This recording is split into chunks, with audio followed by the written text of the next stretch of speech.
Miti ni viumbe hai muhimu sana katika mazingira yetu. Inapatikana katika sehemu mbalimbali duniani, kuanzia misitu minene hadi kwenye maeneo ya mijini.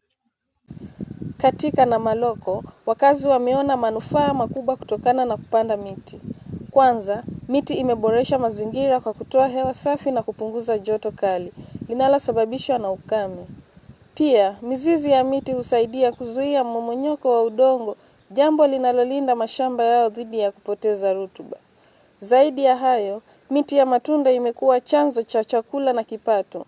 Wengi huuza maembe, mapera au machungwa na kupata pesa za mahitaji ya kila siku. Miti pia hutoa kivuli na eneo kuwa mahali pazuri pa mapumziko na mikutano ya kijamii.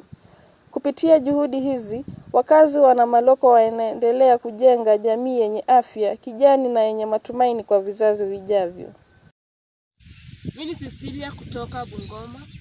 Leo nataka kuhimiza wanaokaa eneo la Bungoma na wanaokaa maeneo mbalimbali kama Kisumu, Busia, Nairobi, Mombasa, ili waweze kupanda mti kwa sababu mti iko na faida mingi. Ya kwanza, mti ukipanda inaweza leta chanzo ya mvua.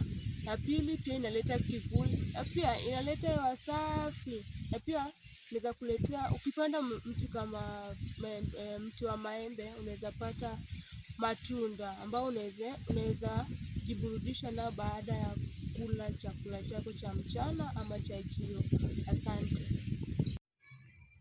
Nikiripotia runinga ya Kivu, mimi ni Nebo Mtaki.